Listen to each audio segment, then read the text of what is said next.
Jhinjhak station पर हम सब लोग मिल रहे हैं और मैं आप सब लोग काफ़ी देर से प्रतीक्षा में होंगे। हम कह सकते हैं कुछ आज की प्रतीक्षा में, सही मायनों में कुछ महीनों से प्रतीक्षा में और कुछ बरसों से प्रतीक्षा में। लेकिन ये बात भी सच है कि आप सब प्रतीक्षा कर रहे थे, लेकिन मैं भी प्रतीक्षा कर रहा था कि अपनी उस झींझक की धरती पर पहुंचूं। यद्यपि मेरी मातृभूमि जन्मभूमि परौंक थी, परौंक से होते हुए खानपुर, जहां मेरी माध्यमिक शिक्षा हुई, और उसके पश्चात झींझक, झींझक से कानपुर, कानपुर से दिल्ली, दिल्ली से पटना राजभवन, और वहाँ से पहुँचते पहुँचते राष्ट्रपति भवन पहुँच गया।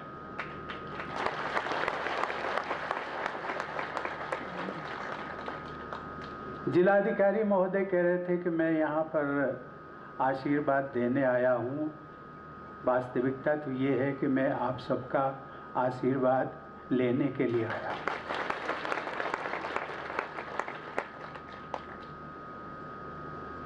इस झींझक की धरती ने जहाँ मुझे उस राष्ट्रपति भवन तक पहुँचाया, गलियाँ याद हैं, ये स्टेशन के प्लेटफार्म याद हैं। घंटों मैं यहाँ प्रतीक्षा करता था ट्रेन के आने की। कुछ लोग आते थे हमें छोड़ने के लिए, और शुरुआती दौर में मुझे अभी पता नहीं, लेकिन जब मैं परौंक से खानपुर होते हुए इस रास्ते से जाया करता था तो यहाँ पर इस रास्ते से निकल करके एक मिठाई की दुकान हुआ करती थी।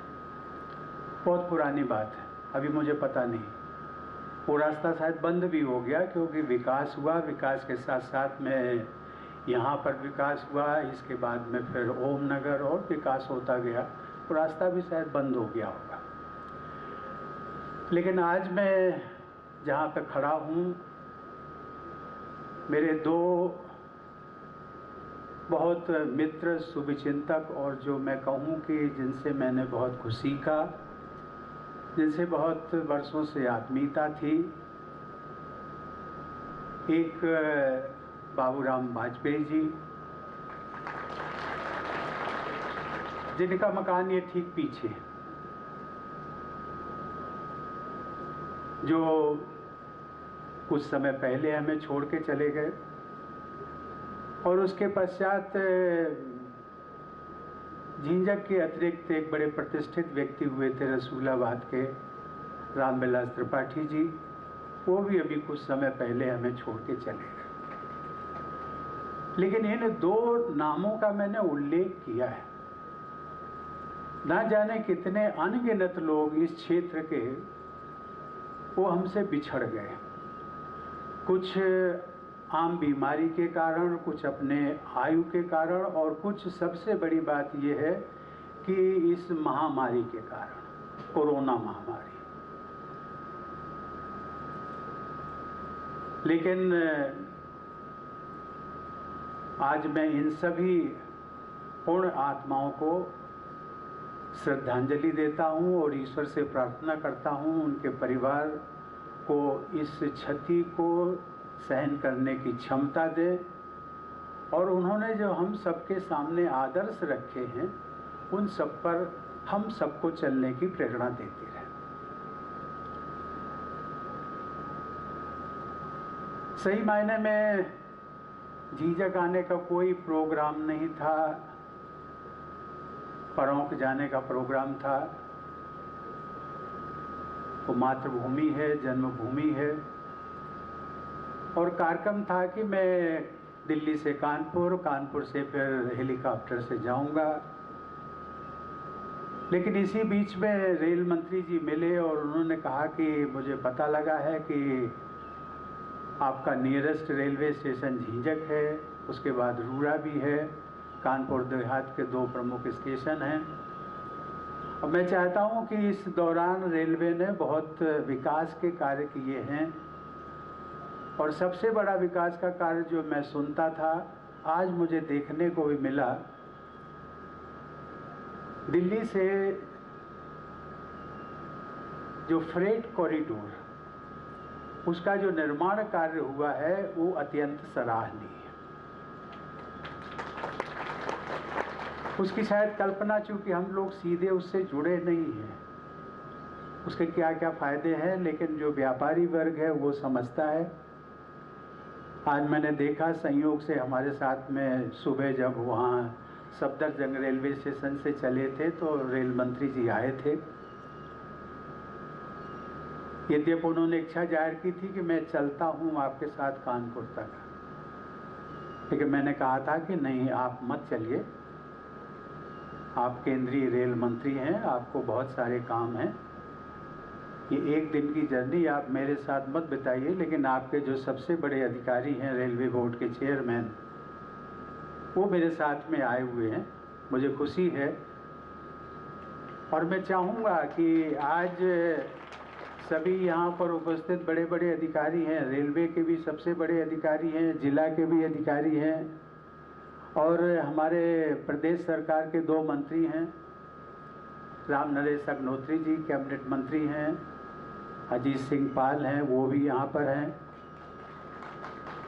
और मैं चाहूँगा कि यदि आपको लिखित में कुछ देना हो मेरे लिए या इन लोगों से संबंधित हो, तो कृपया आप हमारे जो एडीसी हैं आप यहाँ पर उनको दे दें और उस पर हम तत्काल कार्रवाई करेंगे।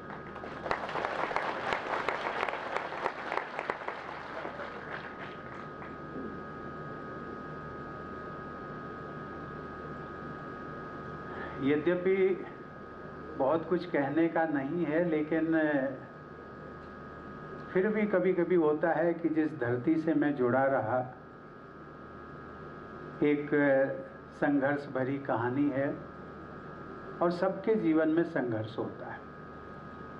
वो संघर्ष अपने अपने प्रकार का होता है, लेकिन मेरी प्रबल इच्छा है, जो आज मैंने रेलवे का रास्ते में भी देखा, विकास कार्य देखा। चेयरमैन साहब, मैं आपसे गुजारिश करूंगा कि रेल मंत्री जी को मेरी बात जरूर पहुंचाएं, अधिक से अधिक सुविधाएं आप रेल यात्रियों को दे सकें, इसकी आप कोशिश करिए। बीच बीच में कुछ आती रहती हैं मांगें, झिझक में लोगों का कहना है कि जब मैं सांसद था तब कई ट्रेनों का यहाँ ठहराव हुआ था, बीच में रुक गई, संभवतः कोरोना के कारण रुकी। लेकिन मुझे उम्मीद है कि जो ट्रेनों का ठहराव पहले था, रुकती थी कोरोना महामारी के पहले, वो धीरे धीरे सभी ट्रेनों का ठहराव यहाँ पर रिस्टोर हो जाएगा।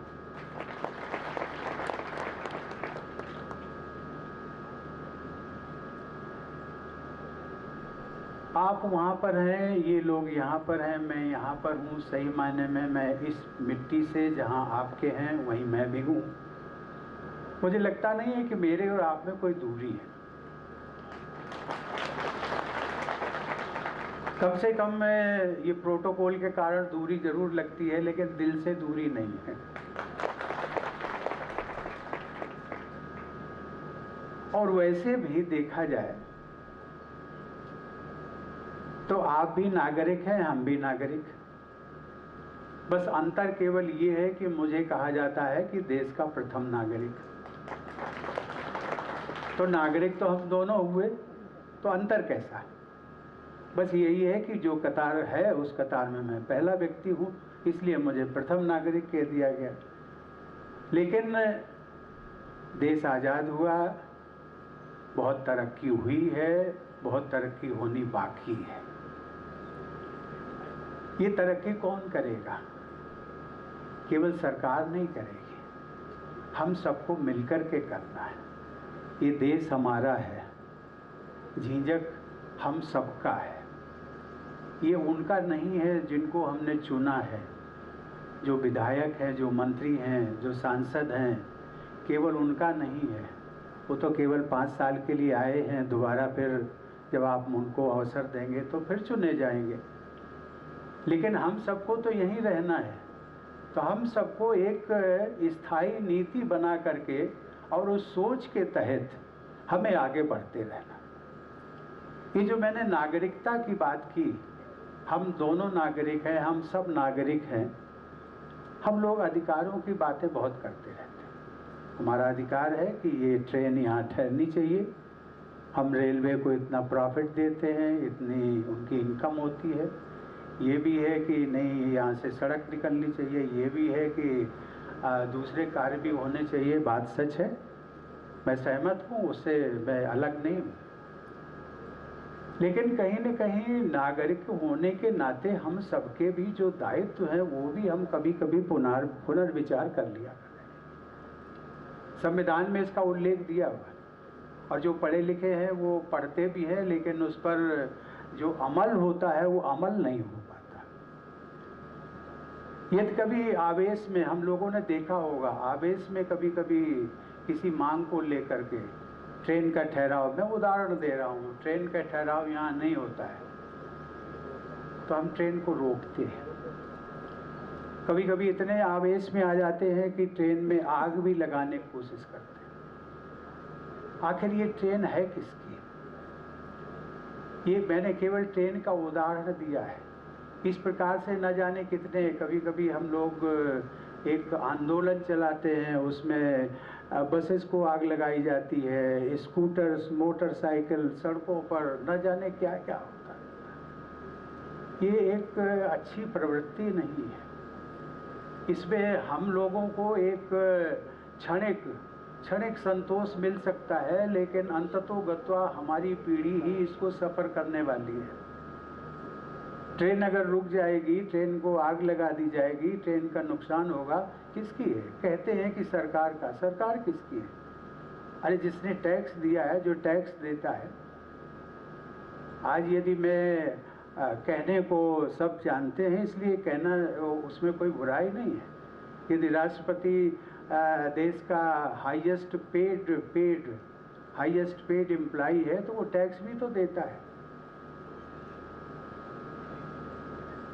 हम टैक्स भी देते हैं 2.25 लाख रुपया महीना, लेकिन वो कोई कहेगा कि आपको, लेकिन जो मिलता है उसकी सब चर्चा करते हैं कि आपको तो 5 लाख मिलता है, कि उसमें से हर महीने 2.25 लाख निकल जाता है। बचा कितना? और जितना बचा उससे अधिक तो हमारे अधिकारी और उन सबको मिलता है, कि जो टीचर्स बैठी हुई है ना, टीचर्स, उन सबको सबसे ज़्यादा मिलता है। मैं इसकी बात का उल्लेख केवल इसलिए कि ये जो टैक्स पेड हैं, आखिर इन्हीं से विकास होना है, तो नुकसान किसका होगा? नुकसान हमारा होगा, अपना आपका होगा। कहीं न कहीं धैर्य दे करके, कहीं न कहीं आवेश में, ये मैं राजनीति की बात नहीं करता हूँ, संवैधानिक पद पर हूँ, लेकिन मेरा किसी राजनीतिक दल से संवैधानिक पद पाने के बाद लगाव नहीं। मेरे लिए हर, चाहे वो कांग्रेस हो, बीजेपी हो, जेडीयू हो, समाजवादी हो, बीएसपी हो, हर राजनीतिक दल के, और मुझे कभी कभी संतोष होता है कि शायद मेरे से जो दूसरे दलों के लोग हैं वो ज़्यादा आत्मीयता और प्यार करते हैं। मैं इस बात का केवल उल्लेख इसलिए किया कि राजनीतिक दल आते हैं, विकास की बात करते हैं, सब कुछ करते हैं, अपने उसमें उनका स्वार्थ भी होता है, देश क्षेत्र का भी स्वार्थ है, आपका भी स्वार्थ है, देश का भी स्वार्थ है। लेकिन कम से कम आप तो उस स्वार्थ से ऊपर उठे। आप ऊपर उठेंगे, सोच समझ करके आप वोट करते हैं, और ठीक से जो वोट करते हैं। लेकिन ये जो मेरा इतनी ही है आपसे प्रार्थना और अपील कि उस पर निष्पक्ष होकर के कौन क्या कह रहा है, ये जो समझदारी, मैं जब नागरिकता की बात कर रहा था, नागरिक की बात कर रहा था, तो मेरी आप सबसे अपील यही है कि आप समझदार और जागरूक नागरिक बने।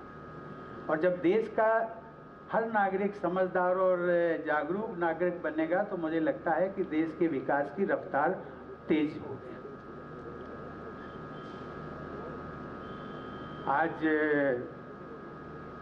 कभी कभी लोग कहते हैं कि हमारी जो पीढ़ी है इससे पुरानी पीढ़ी जो थी वो ज़्यादा सुखी थी। बात भी सच है, देखने में भी आती है। आज सड़कें अधिक बन गई हैं, लोगों के पक्के मकान हो गए हैं, बिजली है, पानी है, सब कुछ है, लेकिन हमें कष्ट है, दुखी है, क्योंकि हम सब ने धीरे धीरे जो हमारी भारतीय संस्कृति का आधार जो था वसुधैव कुटुंबकम, उसको हम धीरे धीरे उसको हम भूलते जा रहे हैं। हमारी जो मर्यादाएं हैं, मानवीय मर्यादाएं, मानवीय मूल्य, जीवन के मूल्य, उन सब में गिरावट आई है। स्वाभाविक है, सभी क्षेत्रों में गिरावट आई। वो कोई भी क्षेत्र अछूता नहीं है। मैं उन क्षेत्रों की बात नहीं करना चाहता। आप सब लोग इतने समझदार हैं कि मेरा इशारा ही काफ़ी है। लेकिन मैं कहना चाहता हूँ मूल रूप से कि कहीं न कहीं उसके लिए हम सब भी जिम्मेदार हैं। जिम्मेदार इसलिए कि जो सौहार्द होना चाहिए, जो प्यार होना चाहिए, आज बाप बेटे के साथ नहीं पटती है, पति पत्नी के साथ नहीं पटती है, पड़ोसी पड़ोसी के साथ अनबन रहती है। ट्रेन में यदि हम बैठेंगे तो उसमें थोड़ी सी बात पर जो है लड़ाई झगड़ा हो जाती है। क्या है? बात हम करते हैं वसुधैव कुटुंबकम की, पूरी वसुधा, विश्व की वसुधा, ये हमारी भारतीय संस्कृति रही है। उस संस्कृति के आधार पर हमने जो मानवीय मूल्यों को जोड़ा है, संजोया है, उनको हम धीरे धीरे बिसराते जा रहे हैं। मुझे लगा कि आप सब अपने हैं और इन बातों को मेरा जो मैंने संक्षेप में एक इशारा किया है उसको हम सब लोग गहनता से सोचेंगे, विचार करेंगे और इस पर आगे बढ़ेंगे, क्योंकि यही हमारा आधार है। ये धन दौलत पद प्रतिष्ठा और कहाँ होता है, क्योंकि आज हम में एक चेतना इस प्रकार की जागरूकता, इतनी जागरूकता आ गई, लेकिन वो गलत जागरूकता है जिसमें हम कहते हैं overnight. Everybody wants to be rich overnight. रातों रात हम पद मिले, प्रतिष्ठा मिले बिना संघर्ष के। ऐसा भी नहीं कि संघर्ष करने के बाद मिल जाता, ये भी सही नहीं है। न जाने कितने लोग संघर्ष करते रहे। लेकिन एक खुशी की बात जो मैं सबके साथ ये जरूर कहूँगा अंत में कि हम आ तो गए थे समय पर, लेकिन विलंब से हम जा रहे हैं।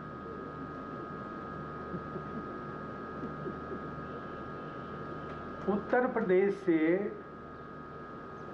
राष्ट्रपति बनने का एक रास्ता खुल गया है।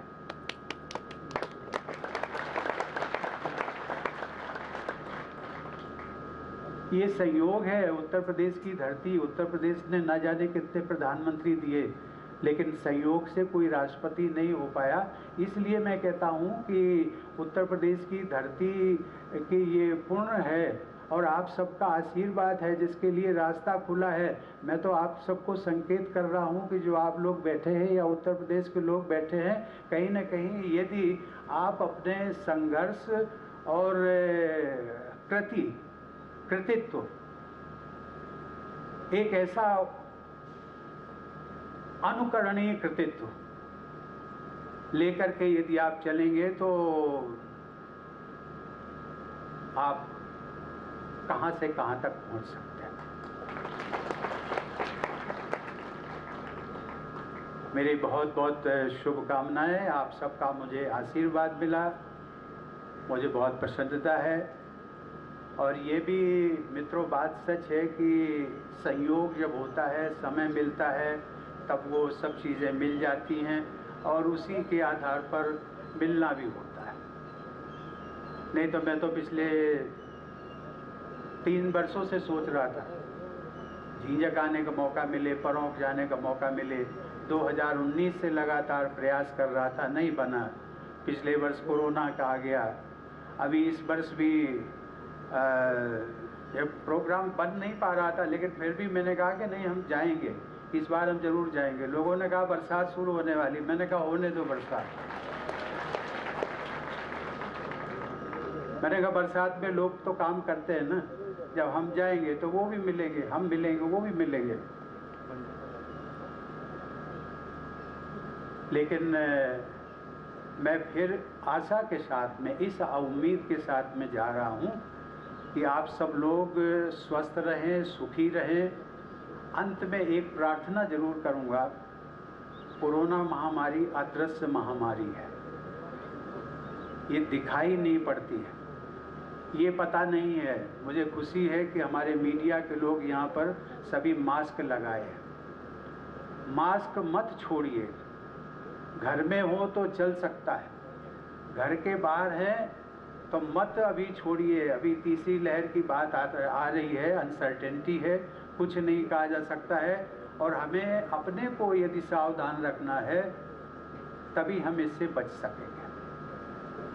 इस प्रार्थना के साथ में आप सबका मुझे आशीर्वाद मिला। मैं सबके लिए आप सबको प्रणाम करते हुए मैं आप सबसे विदा लेता हूँ। धन्यवाद, नमस्कार।